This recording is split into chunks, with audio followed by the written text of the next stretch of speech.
आज चैत्र शुद्ध नवमी. सर्वत्र रामजन्माचा उत्सव खूप उत्साहात साजरा केला जातोय.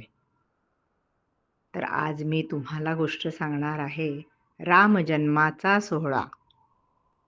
दशरथ राजाच्या घरी यज्ञ देवतेने दिलेल्या प्रसादाने श्री विष्णुदेव मानवी रूपाने जन्म घेणार ही दैववाणी झालेली होती. राजा दशरथाच्या तीनही राण्या कौसल्या, सुमित्रा, कैकेयी तो दैवी प्रसाद खाऊन गर्भवती होत्या. अयोध्या नगरीमध्ये दैवी अवतार जन्म घेणार आहेत ही वार्ता ऐकल्यावर सामान्य लोक आतुरतेने त्या दिवसाची वाट पाहत होते. वसंत ऋतू सुरू झाला.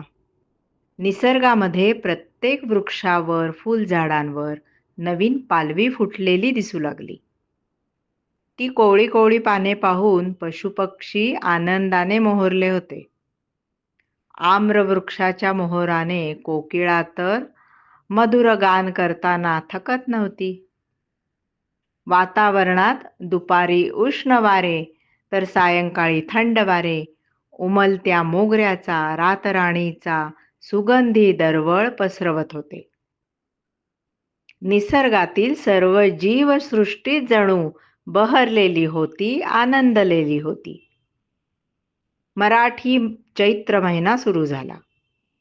नवीन हिंदू वर्षाची सुरुवात घरोघरी फुलांच्या माळा, गुढ्या, तोरणे उभारून खूप आनंदाने झाली.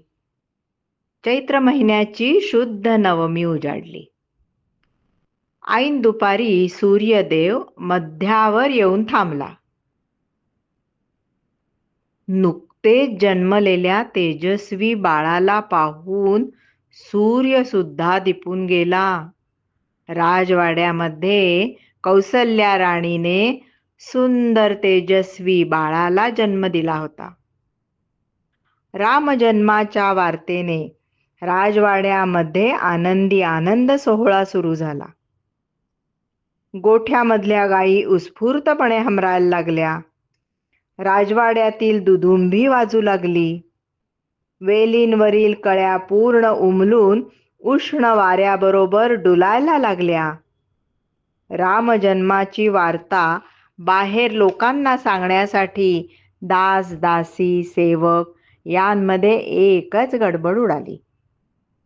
ही सुखद वार्ता समजताच लोक घराघरातून हमरस्त्यावर येऊन आनंद साजरा करू लागले. स्त्रियांनी आनंदाने फेर धरले, गाणी गाऊ लागल्या. कोणी कोणी तर फुलांचे हार गुंफून एकमेकांनाच घालून आनंदाने गप्पा, नाच करू लागले. अगदी सगळी अयोध्या नगरी सतारवीणा यांच्या उच्च रवाने, स्त्रियांच्या पायातील नुपुरांच्या आवाजाने, पुरुषांच्या गाण्या बजावण्याने, आंब्यांच्या झाडावरील कोकिळेच्या कूजनाने निनादून गेली. देवांनी स्वर्गामधून नूतन बालकावर पुष्पवृष्टी केली.